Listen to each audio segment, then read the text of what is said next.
안녕하셨습니까? 예. 제가 기도하고 시작하겠습니다. 참으로 고마우신 아버지 하나님 은혜를 감사드립니다. 오늘도 한 주간 보호하여 주셨다가 이렇게 예배드릴 수 있도록 인도하여 주심을 감사드립니다. 아버지 하나님, 하나님의 말씀을 들을 때마다 하늘의 지혜를 깨달을 수 있는 귀한 지혜를 허락하여 주시옵소서. 그래서 날마다 하나님께로 더 가까이 가는 우리 모두가 될 수 있도록 인도하시고 함께하여 주시옵소서. 예수님의 이름으로 기도드리옵나이다. 아멘. 오늘은 출애굽기 11장 드디어 이제 10번째 마지막 재앙에 대해서 한번 살펴보도록 하겠습니다. 오늘 이제 10번째 재앙에 대한 구체적인 얘기는 오늘 나와 있지 않아요. 그죠? 11장에 오히려 이제 12장에 유월절 규례와 함께 이제 10번째 재앙이 구체적으로 이제 등장을 합니다. 오늘은 이제 11장에 있는 내용은 10번째 재앙의 어떤 선언과 같은 그런 내용들이 이제 나와 있죠. 그래서 이제 전체적인 10번째 재앙의 의미가 뭔가 이런 것들을 좀 살펴보는 게 좋을 것 같습니다. 그래서 이제 지금까지 9개의 재앙이 있었고요. 오늘 10번째 재앙이 선언되는데 지금까지 내용을 조금 정리하고 11장 말씀으로 들어가는 게 좋을 것 같습니다. 짧게 한번 제가 정리해 볼게요. 7장 말씀부터 이제 그 첫 번째 재앙이 시작되었습니다. 근데 이 첫 번째 재앙은 이제 피해가 없지는 않았지만 그래도 어떤 특정한 사람들에게 아주 큰 피해를 주는 그런 성격이라기보다는 경고의 성격. 너희가 이런 명령을 듣지 않는 경우에 이런 해를 받을 수 있다라는 어떤 경고의 성격의 재앙, 첫 번째 재앙이 이제 7장에 있었습니다. 그리고 이제 8장을 통해서 두 번째 재앙에서 네 번째 재앙까지 삶의 질을 떨어뜨리는, 애굽 사람들의 삶의 질을 떨어뜨리는 정도의 재앙이 있었고요. 역시 경고를 하는 거죠. 9장에서는 다섯 번째에서 일곱 번째까지 이번에는 아주 직접적인 생명과 생계의 위협이 대하는 재앙들을 우리가 이제 살펴봤습니다. 그리고 이제 지난주에는 10장을 통해서 그 바로와 그 애굽 사람들의 그 완고함에 대해서 아주 최후의 경고를 주시는 그런 8번째 재앙과 9번째 재앙이었습니다. 메뚜기 재앙이 그게 쉬운 게 아니라 그랬죠. 그 우박 재앙 이후에 메뚜기 재앙을 통해서 1년간 먹을 양식이 전부 다 이제 고갈되기 때문에 굉장히 위협적이고 실질적인 것이다. 그리고 이제 또 흑암이 미침으로써 연쇄적인 효과로서 이제 굉장한 위협을 느꼈을 것이다. 이렇게 제가 말씀을 드렸습니다. 그래서 그 재앙의 강도와 그 효과가 점점 확대되었고요. 그 효과라는 게 무엇이냐 하면 분명히 여호와 하나님으로부터 이 재앙이 온다. 이 사실을 분명히 느낄 수 있었다는 거죠. 그게 이제 바로와 애굽 사람들이 그걸 분명히 깨달을 수 있었다. 그런데도 불구하고 그들은 하나님 앞에 이 명령을 완강히 저항했습니다. 그 이유가 무엇일까? 제가 이제 말씀드렸을 때 뭐라고 말씀을 드렸냐면 이 세상의 주도권을 하나님께 드리지 못하겠다. 이 고집을 피우는 거죠. 어떻게든 그 주도권을 자기가 조금이라도 갖게 되면 더 유리하다 이런 생각을 하고 있었기 때문에 고집을 피우고 있었고 드디어 이제 마지막 10번째 재앙까지 이르게 된 것이다. 이렇게 말씀드릴 수 있습니다. 아까 말씀드린 것 같이 오늘은 이제 10번째 재앙의 구체적인 내용보다는 10번째 재앙이 어떻게 선언되는가, 그 의미가 뭔가, 거기서 우리가 묵상할 것이 뭔가 이런 걸 좀 살펴볼 텐데요. 오늘은 두 가지 주제로, 그리고 이 두 가지 주제가 이 10가지 재앙을 이해하는 데 아주 중요한 부분이라고 생각이 됩니다. 그래서 이제 이 두 가지 주제로 나누어서 오늘 11장 본문을 좀 한번 살펴보려고 합니다. 첫 번째 주제는 뭐냐 하면 이 마지막 10번째 재앙을 하나님 말씀의 성취의 관점에서 봐야 된다는 거죠. 이것이 그냥 10번째로 끝나는 게 아니라 10번째 재앙이 하나님 명령, 이전에 있었던 명령의 성취다. 이렇게 이제 이해하는 거죠. 그런 관점으로 좀 볼 필요가 있다는 겁니다. 왜냐하면 첫 번째 근거는 당연합니다. 왜냐하면 이 10번째 재앙이 끝나고 난 다음에 앞에서 계속 말씀하셨던 이스라엘 자손이 애굽을 나오게 된다는 그 결과가 나오기 때문에 당연히 하나님 말씀의 성취의 관점으로 봐야 되고요. 그 다음에 이제 이 열 번째 재앙에 있는 내용을 보고 난 다음에 앞에 있는 성경을 보니까 특별히 3장, 출애굽기 3장입니다. 출애굽기 3장의 마지막 부분을 보니까 모세를 부르실 때부터 하나님이 이미 말씀하신 내용 그대로라는 거예요. 그러니까 하나님이 말씀하신 걸 그대로가 실현되는 장면이 어디냐? 11장이라는 거죠. 그래서 이 오늘 11장의 본문은 하나님 말씀의 성취의 관점에서 볼 필요가 있다는 거죠. 제가 한번 출애굽기 3장 19절에서 22절을 한번 읽어보겠습니다. 여러분들 이제 우리가 이제 3장 읽은 지가 꽤 됐는데 그죠? 와서 보니까 나중에 다시 보니까 3장에 있던 얘기라는 거예요. 3장 19절에서 22절 제가 읽겠습니다. 내가 하노니 강한 손으로 치기 전에, 지금 하나님께서 모세에게 하시는 말씀입니다. 애굽 왕이 너희가 가도록 허락하지 아니하다가, 그러니까 하나님이 강한 손으로 치기 전에는 절대로 허락하지 않을 거다. 20절 내가 내 손을 들어 애굽 중에 여러 가지 이적으로 그 나라를 친 후에야 그가 너희를 보내리라. 그러니까 한 번만에 이제 나가지는 못할 거다 말씀하셨어요. 21절 내가 애굽 사람으로 이 백성에게 은혜를 입히게 할지라 너희가 나갈 때 빈손으로 가지 아니하리니. 22절 여인들은 모두 그 이웃 사람과 및 자기 집에 거류하는 여인에게 은폐물과 금폐물과 의복을 구하여 너희 자녀를 꾸미라. 너희는 애굽 사람들의 물품을 취하리라.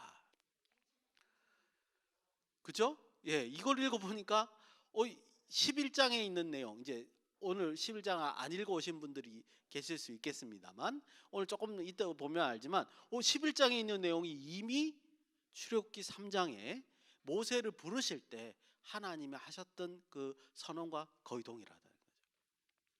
놀라운 일이죠. 우리가 앞서 7장부터 9장까지 재앙을 간단하게 한번 정리해 봤습니다. 그리고 난 다음에 있는 이 3장, 출애굽기 3장의 내용을 보니까 하나님 말씀처럼 그 앞에 일어났던 9가지의 재앙들이요, 하나님의 명령을 실행하는 과정에 불과했던 거예요. 그게 어떤 하나하나마다의 어떤 뭐랄까 그 이제 성취를 바라고 있는 게 아니라 하나님께서는 이미 그렇게 되실 줄 알고 계셨죠. 그래서 그 과정이 9가지 재앙이 그 과정에 해당되는 거였다. 그 결과가 10번째 재앙이었다. 이제 하나님만 아시는 거죠. 하나님이 이미 10번째 재앙을 염두에 두셨다라는 걸 우리가 알 수 있습니다. 여러분들 이걸 역으로 말씀드리면 이런 거죠. 3장에서 이미 명령을 받은 모세의 입장에서 보면 애굽 왕 바로가 어떤 감언 이설로 어떤 거짓말로 다짐을 하고 약속했던 간에 그것이 이스라엘 자손들이 애굽으로 나가는 데 결정권을 갖는 게 아니라는 걸 모세는 이미 알고 있었다는 거예요. 그럼 모세가 판단할 때 무엇이 이스라엘 자손이 애굽으로 나가는 증거냐? 아까 3장에 있는 말씀이 그대로 실현될 때, 그럴 때 모세는 이때구나 라고 할 수 있었다는 거죠. 왜냐하면 하나님께서 모세에게 몇 번 재앙이 있고 난 다음에 나갈 것이다 이런 말씀을 하시지는 않았거든요.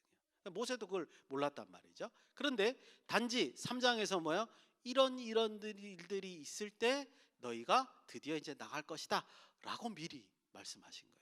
그러니까 사실은 우리가 나중에 다 읽어보니까 앞에 이미 있었다는 걸 우리가 알 수 있다는 거죠.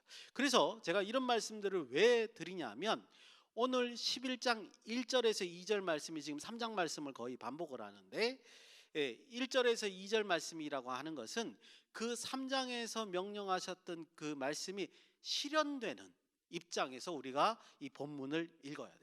그래서 아까 말씀드린 대로 이 말씀을 모세에게 하시는 순간, 11장에서 하시는 순간 모세가 듣자마자 이때다, 이제 나갈 때가 되었다라고 여겼을 것이라는 거죠. 우리 그런 입장에서 1절 2절을 같이 읽어보시기 바랍니다. 여러분들 이게 굉장히 중요합니다. 성경을 읽을 때 주변 분위기가 어떻고 이게 어떤 생각을 가지고 성경을 읽느냐에 따라서 느낌이 달라지거든요. 1절 1절을 같이 읽으실 때 이제 모세의 입장에서 한번 같이 읽어보시기 바랍니다. 1절부터 시작. 여호와께서 모세에게 이르시기를 내가 이제 한 가지 재앙을 바로와 애굽에 내린 후에야 그가 너희를 여기서 내보내리라. 그가 너희를 내보낼 때에는 여기서 반드시 다 쫓아내리니 백성에게 말하여 사람들에게 각기 이웃에게 은금 패물을 구하게 하라 하시더니. 아멘. 그죠? 요약했지만 아까 3장에 있었던 내용이 그대로 여기에 담겨져 있는 것을 알 수 있습니다. 이스라엘 자손이 기다리던 소식이 드디어 여호와의 말씀의 선언으로부터 이제 나왔습니다. 그래서 이제 마지막 한 가지 재앙이 이제 치러지고 나면 바로와 애굽 사람들이 이스라엘 자손들을 내보내게 될 것이다. 이걸 이제 최종적으로 듣게 됐어요. 그래서 그 말씀대로 이제 이루어질 거라고 이제 충분히 우리가 믿어 의심치 않습니다. 그런데 중요한 거는 이 말씀 속에, 물론 3장도 그랬지만 3장의 명령을 받을 때는 모세가 이게 도대체 무엇인가를 전혀 감을 잡지는 못했을 거예요. 그러니까 일어날 일들이 미리 얘기되고 있지만 그게 현실 속에서 어떤 형태로 일어날지 구체적으로 알 수는 없죠. 근데 지금 11장의 이 말은 이미 9개의 재앙을 거쳐서 지금 상황이 어떻게 흘러가는 걸 모세가 알 수 있단 말이죠. 그런데 그때 이 말씀을 들었어도 문제가 뭐냐면 이 여호와의 말씀이 굉장히 비정상적인 사건 두 가지를 언급하고 있습니다.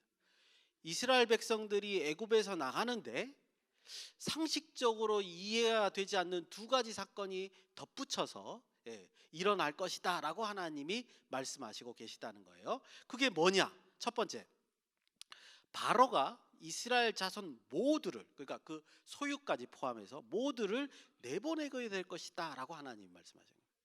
이스라엘 자손들이 어른에서부터 아이까지 나갈 뿐만 아니라 그들이 가지고 있는 가축 모든 것, 재산 같은 것 모든 것을 끌고 애굽을 나갈 것이다. 이렇게 이제 선언하신다는 거죠. 그죠? 여러분, 이거는 물론 당연히 출애굽기 4장 31절에 말한 것처럼 여호와께서 이스라엘 자손을 찾으시고 그들의 고난을 살피셨다 하는 말씀의 성취입니다. 그런데 여러분 상황을 한번 보시기 바랍니다. 애굽 왕 바로가, 그때 애굽은 이제 그 군사적으로 굉장히 그 강한 그런 나라였단 말이죠. 그 나라의 왕이 이스라엘 자손들이 애굽을 떠나는 것을 원치 않아요. 그런 상황에서 그리고 앞에 그 많은 9가지의 재앙들이 있음에도 불구하고 바로는 여러 가지 잔꾀를 내고 말도 안 되는 걸 우겨서 그들이 못 나가도록 지금까지 막아왔단 말이죠. 그런 상황에서 이렇게 하나님 말씀처럼 실현된다는 건 쉬운 게 아니죠. 우리가 성경을 읽을 때 하나님의 말씀이 무조건 진실하다, 그리고 반드시 이루어진다 이렇게 생각하니까 읽을 때는 그냥 넘어가지만 사실 모세가 있는 그 상황 속에서 보면 이거는 지금 9번이나 이렇게 고집을 부리면서 이스라엘 자손을 내놓지 않았기 때문에 이 말씀이 그대로 일어날 거라는 거는 상식적으로 잘 안 맞는 거라는 거죠. 이게 진짜 일어날까? 이런 생각이 들 만한 그런 사건이라는 거죠. 근데 그 바로가 설득을 당해서 이스라엘 자손들이 모든 소유를 이끌고 애굽을 나가게 된다. 이렇게 이제 선언을 하는 거예요. 그래서 이거가 어떻게 이루어질 것인가 우리가 11장을 보면서 한번 살펴볼 필요가 있습니다. 왜 이게 가능하지? 이런 관점에서 한번 살펴볼 필요가 있습니다. 두 번째 또 비상식적인 얘기가 뭐냐? 그 나가는 건 그렇다고 하더라도 이스라엘 자손들이 애굽 사람들에게 은금 패물을 요구하라는 거예요. 그럼 또 줄 거라는 거예요. 이건 더 이제 상식적이지 않죠. 어떻게 이 상식적이지 않는 일이 일어날까? 어떻게 애굽 사람들이 이스라엘 자손에 대해 은금 패물까지 주면서 그들을 내보내게 할 수 있을까? 이게 어떻게 가능하냐? 이게 어떻게 이해해야 되냐? 일어날 거예요, 그죠? 말씀하셨으니까 일어날 건데 이게 어떻게 일어나냐? 이런 관점에서 한번 이걸 이제 판단해 보자는 거예요. 왜 이게 가능했을까? 우리 본문에 있습니다. 먼저 3절을 한번 같이 보시겠습니다. 11장 3절 같이 읽겠습니다. 시작. 여호와께서 그 백성으로 애굽 사람의 은혜를 받게 하셨고 또 그 사람 모세는 애굽 땅에 있는 바로의 신하와 백성의 눈에 아주 위대하게 보였더라. 아멘. 이 3절 문구를 읽고 나니까요 7장 1절 말씀이 생각나요. 출애굽기 7장 1절. 거기 뭐라 그랬냐면 하나님께서 모세를 바로에게 신과 같이 되게 하겠다 그러셨거든요. 그 말이 요게 바로의 신하와 백성의 눈에 모세가 아주 위대하게 보인다는 말이 요것과 같구나라는 생각을 딱 들게 합니다. 근데 제가 7장 1절을 설명하면서 어떻게 말씀을 드렸냐면, 왜 모세를 신과 같이 만들게 한다라고 하셨냐면, 하나님께서 애굽 사람들에게 하나님 자신을 알리는 계시적인 목적이 있어서 그렇게 하신 것이다. 제가 이렇게 해설을 했거든요. 풀어서 설명드리면, 모세를 통해서 하나님이 살아계시고 이 세상의 주권자임을 알리시는 목적으로 모세를 신과 같이, 그들의 눈에 보기에 신과 같이 만드시겠다라고 말씀하신 거다. 이렇게 제가 설명했습니다. 그죠? 그런데 그게 진짜 실현이 된 거예요. 애굽에 있는 바로의 신하들과 백성의 눈에는요, 모세가 신처럼 보이는 거예요. 그것도 아주 강력한 힘을 가진, 애굽의 어떤 신들보다 더 위대한 신 중의 신처럼 느껴지는 겁니다. 왜요? 9가지 재앙 때문에. 지금까지 재앙들을 보면 이건 도저히 애굽의 신들에게 빌어가지고는 해결될 문제가 아니었거든요. 그러니까 애굽 사람들 눈에는 그게 이제 모세의 말로부터 나오니까 모세가 신처럼 보인다는 겁니다. 그리고 모세가 요구하는 거는 아주 간단한 거였어요. 하나였어요. 그게 뭐였죠? 하나님의 백성들이 광야에 가서 하나님을 섬기게 하라. 아주 간단한 요구였단 말이에요. 그러니까 애굽 사람들의 입장에서 봤을 때는 지금까지 이 10번째 재앙까지 이제 겪는다고 한다면 뭐요? 그 요구를 들어줄 수밖에 없는 상황이라는 거죠. 제발 나가 주십시오. 더 이상 희생이 나지 않도록 제발 나가 주십시오. 이렇게 된다는 거죠.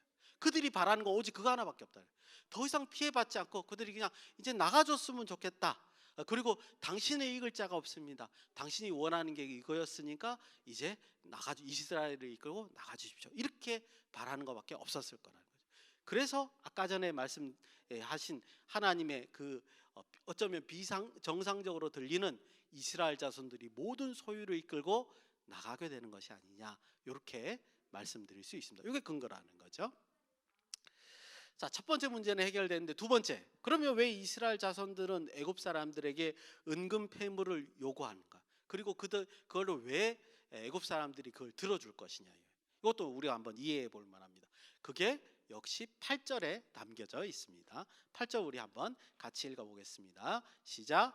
왕의 이 모든 신하가 내게 내려와 내게 절하며 이르기를 너와 너를 따르는 온 백성은 나가라 한 후에야 내가 나가리라 하고 심히 노하여 바로에게서 나오니라. 여러분 금방 이제 했던 말의 그 표현이죠. 근데 뭐냐면 지금 여기 상황을 보면 아까 제가 말씀드린 대로 바로의 신하들이 모세 앞에 와서 엎드려서 절하면서 제발 피해 주지 말고 나가 주십시오라고 하는 거예요. 왜 이렇게 간청을 하느냐? 아까 말씀드린 요구사항이 하나였기 때문에 이스라엘 자손이 나가는 거다, 이렇게 말하는 거죠. 그래서 여러분들 정황을 보면 이스라엘 자손은 애굽에서 쫓겨나는 게 아니에요. 간청을 해서 큰 소리 치면서 나가는 거예요. 그런데 그렇다는 말은 뭐냐 하면 이런 뜻이죠. 이 애굽 나라의 주권이 누구한테 넘어갔다는 거예요? 모세에게 넘어갔다는 거예요. 신 중에 신 모세에게 넘어갔다는 거예요. 근데 다행히 모세라고 하는 그 신은 이 애굽을 정복하는 것도 목적이 아니요, 애굽을 착취하는 것도 목적이 아니에요. 그냥 우리끼리 조용히 나가겠다라고 하는 거죠. 그러니까 와서 절을 하면서 제발 나가달라 이렇게 간청을 합니다. 그런데 하나님이 모세에게 통해서 이스라엘 백성에게 뭐라고 요구하냐면 이 애굽 자손들에게 은금 폐물을 요구하라 그랬단 말이죠. 그래서 각자 이스라엘 자손들이 가서 진짜 요구를 합니다. 그럼 여러분들 애굽 사람들의 입장에서는 어떻게 되겠습니까? 빨리 나가야죠. 그들이 와서 정복하고 우리를 핍박하지 않은 것도 다행인데 그까지 은금 폐물이야 줘서 빨리 내보내는 게 훨씬 다행한 일이 돼버리는 겁니다.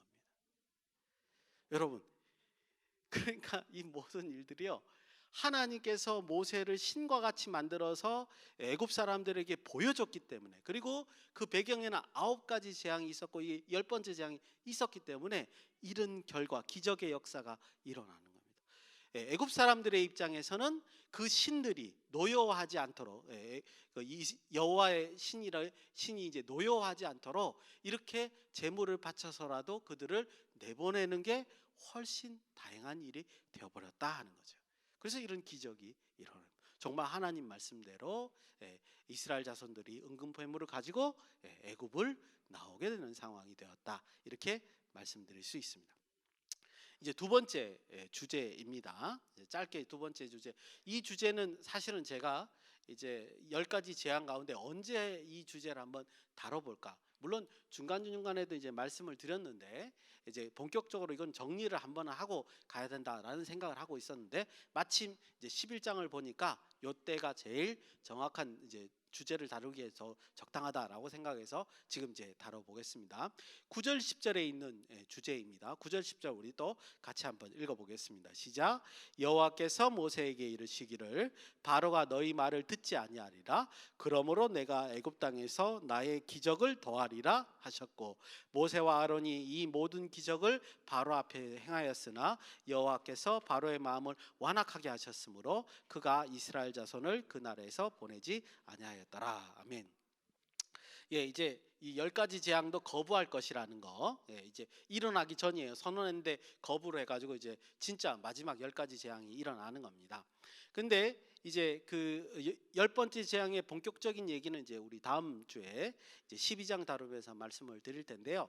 5절에 11장 5절에 나와 있는 그 10가지 재앙의 내용은 뭐냐 하면 애굽 땅에 있는 모든 처음 난 것들이 다 죽는다는 겁니다. 사람에서부터 가축까지. 사실 이걸 상식적으로 받아들이고 쉽지는 않죠. 어쨌든 이제 바로는 이 얘기를 듣고 분명히 9가지 재앙을 겪었기 때문에 모세의 말이 실현될 거라는 걸 알고 있음에도 불구하고 마음을 완고해서 거부하는 장면을 보이고 있습니다. 근데 우리가 다룰 주제는 뭐냐? 바로 이거죠. 바로의 마음이 완악하게 되는 것이 도대체 뭐냐? 여기 두 가지인데요. 한 가지는 뭐냐면 완악하게 된다, 끝까지 고집을 부린다는 게 도대체 그 근본 원인이 뭐냐라는 걸 하나를 살펴봐야 되고요. 그다음에 두 번째는 뭐냐면 지금 10절에서 읽으실 때 느끼셨는지 모르지만 이렇게 표현되어 있습니다. 여호와께서 바로의 마음을 완악하게 하셨으므로. 마음을 완악하게 한 거는 누구라고요? 여호와께서 바로에게 하셨다라고 돼 있거든요. 그럼 이제 이게 의문이 드는 거죠. 어떻게 여호와께서 바로에게 완악하게 하셨는데 바로를 징계할 수 있느냐라는 이런 이제 당위성에 대한 얘기를 우리가 조금 정리해 봐야 됩니다. 지금까지도 이런 말씀들이 있었지만 여기 와서 이제 총정리를 한번 한다는 거죠. 첫 번째입니다. 왜 바로는 그렇게 끝까지 고집을 부리게 하는가? 이 점을 한번 살펴봐야 되는데요. 지난번에도 말씀을 드렸고 오늘도 서두에 말씀을 드렸습니다. 그 고집의 원인은 뭐냐면 이 세상의 주권을 하나님께 드리기 싫은 거예요. 자기가 지금 가지고 있다고 생각하기 때문에. 그래서 이 가지고 있는 주권을 하나님께 드리는 것 자체가 이제 손해니까 끝까지 할 수 있는 데까지 반항을 하면서 이제 그걸 붙들고 있으려고 하는 거죠. 그래서 여러분들 우리가 이 장면 속에서 잘 봐야 되는 게 있습니다. 우리가 고집을 부릴 때도 이와 유사한 성격의 형태를 띠게 된다는 거죠. 먼저 자기 주장을 버리기가 쉽지 않습니다. 자기 거라고 생각하기 때문에 이거를 자기 주장을 버리는 거. 그리고 더군다나 거기에 대해서 하나님 말씀에 순종한다, 모세의 말씀에 순종한다는 거에 대해서 의심을 갖기 시작해요. 마음이 변했다가도 내가 이거를 해결하기 위해서는 내가 순종해야지 했다가도 과연 순종하는 게 맞아? 이런 생각을 한다는 거죠. 그리고 급기야는 어떻게 되냐면 욕망이 자기의 마음을 이제 뒤집어 가지고요. 어떻게 해요? 어떠한 희생을 치를 줄도 염두하지 않은 채 욕망이 쌓이면요 어떤 대가가 치러진다 이런 것도 생각도 안 하고 죽음에 이를 때까지 저항한단 말이죠.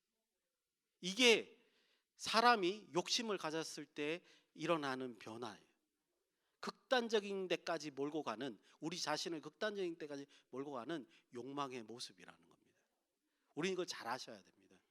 내가 그렇게 해도 안 돼야 되고 나의 이웃도 이렇게 하면 안 되는 거죠. 그래서 이걸 가지고 성경이 뭐예요? 완악했다라고 얘기하는 겁니다.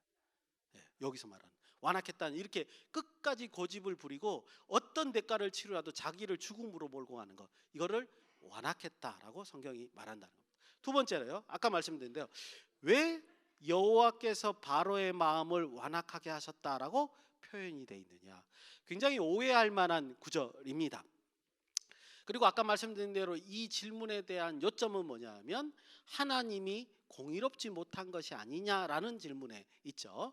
어떻게 바로를 완악하게 하시고 완악한 바로를 징계하실 수 있냐? 그러면 하나님 너무 공의롭지 않지 않습니까? 이렇게 이제 질문하는 겁니다. 근데 이거는 우리가 뭐예요? 사건의 정황을 잘못 오해한 거죠. 여러분들 한번 생각해 보십시오. 창조주가 피조물에게 명령을 하셨습니다. 그러면 피조물이 그 명령을 거부하는 것 자체가 뭐죠? 죄죠. 있을 수 없는 거죠. 예, 죄죠. 그죠? 예. 그리고 그걸 여러 번 말했는데도 거부한다. 이 부분에 대해서는 당연히 그것이 죄라는 거가 의심스러운 여지는 없습니다. 당연히 이제 죄라는 걸 알 수 있습니다. 그런데 여기서 말하는 것은 뭐냐면 죄를 지었을 때 하나님은 두 가지 선택을 하실 수 있어요. 바로 심판하실 수 있죠. 그렇죠? 예, 그리고 심판을 연기하실 수 있습니다. 근데 바로의 경우는 어떤 경우냐면 바로 심판하신 게 아니라 뭐요? 그 긍휼하심으로 바로의 심판을 연기하신 거라는 거예요. 그래서 그 표현을 성경에서 뭐라고 하고요? 바로를 완악하게 하셨다. 조금 더 풀이하면 바로의 완악함을 내버려 두셨다라고 해석하는 게 맞습니다. 근데 또 여러분들 이렇게 생각하실 수 있어요. 아니 왜 또 그렇게 내버려 두셨는가 이렇게 생각하지만 하나님의 입장에서는 바로의 이 완악함을 그 악을 선으로 돌리시는 거예요. 예, 여러분 바로가 고집을 꺾지 않는 한 하나님 앞에 심판받을 수 있습니다. 근데 그 심판을 연기하셨다는 것은 바로의 측면에서 보면 죄를 용서받을 수 있는 기회죠.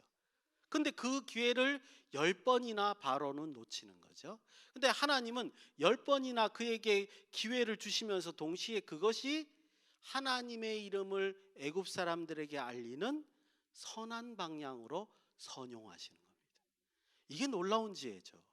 이게 하나님의 놀라운 지혜입니다. 악을 당장 심판하시는 게 정의로우신데 그 악이 그 심판당하지 않도록 연기하시면서 오래 참으시면서 동시에 그 악한 행동이 선용될 수 있도록 하나님이 허락하시는 겁니다.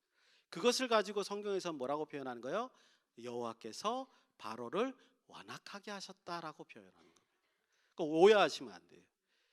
하나님이 그가 마음이 정결한데 완악하게 만들어서 하나님의 명령을 거부한 게 아니라 바로가 자기의 욕심 때문에 완악해져서 하나님의 명령을 거부했고 하나님은 심판하실 자격이 있고 하실 수 있는데 그거를 오래 참으심으로 연기하시고 그거를 선용하셔서 선한 일로 하나님의 이름을 알리고 주권을 알리는 그래서 다른 생명들을 구할 수 있는 기회를 허락하시는 그런 쪽으로 선용을 하셨다. 우리는 이렇게 이해하시는 게 옳은 것이다. 이렇게 말씀드릴 수 있습니다. 그래서 10가지 재앙을 생각하실 때는 꼭 이 점을 분명히 이해하시고 보시기를 바랍니다. 이제 짧게 묵상하고 마치겠습니다. 오늘 마지막 10번째 재앙을 통해서 우리가 묵상할 내용은 뭐냐면 금방 말씀드린 것 같이 하나님의 악의 선용에 관한 거죠. 선하게 사용하시는 거에 관한 겁니다. 여러분들 우리가 이 세상을 살면서 잘 아시겠습니다만 부정부패가 만연하고요. 그죠? 정의가 사라진 듯한 그런 세상의 모습을 볼 때가 너무나 많습니다. 그리고 우리 가운데 일부는 그것 때문에 좌절하고 원망할 때가 많죠. 더군다나 그 고통 속에서 우리가 빠져나오지 못할 것 같다라고 생각할 때 그 고통 중에 있을 때 세상을 원망하기도 하고요. 때로는 하나님께 원망의 마음도 갖고 원망의 말을 쏟아내기도 하고 그럴 때도 있습니다. 그런데 중요한 것은 오늘 말씀을 통해서 볼 때 결코 그렇지 않다는 거죠. 이 세상의 주관자는 누구시죠? 하나님이시라는 건데. 근데 오늘 본문 말씀 볼 때 뭐가 그렇지 않다고 하느냐? 이스라엘 자손에게 약속하신 그 말씀을 성취하기 위해서 여호와 하나님은요 아주 정교하게 인간의 욕망을 사용하시는 걸 볼 수 있습니다. 그리고 그 욕망, 그 어리석음을 사용하실 때 어느 방향으로 사용하셔요? 아주 정교하게 선의 방향으로 사용하시는 걸 우리가 볼 수 있었다는 겁니다. 그러니까 이런 하나님이 우리와 함께 하시는 하나님이에요. 그러니까 그렇다면 우리 안에 지금 벌어지는 불합리한 거 이거는 우리 눈에서 보는 거죠. 우리 판단에서 그것을 판단하는 거죠. 그죠? 하나님께서는 절대 그러시지 않습니다. 분명히 우리는 다 이해를 하지 못하지만 하나님께서는 우리의 모든 삶도 그렇게 선용하셔서 분명히 선을 이루시는 분이다라는 겁니다. 그거를 우리가 잊지 말아야 하겠다. 이것을 우리가 묵상할 수 있습니다. 이런 하나님을 경험하시는 한 주간이 되시기를 예수님의 이름으로 축원드립니다. 기도하시겠습니다. 고마우신 아버지 하나님, 은혜를 감사드립니다. 오직 하나님의 말씀만 실현되는 우리들의 삶이 될 수 있도록 역사하시고 함께하여 주시옵소서. 예수님의 이름으로 기도드리옵나이다. 아멘.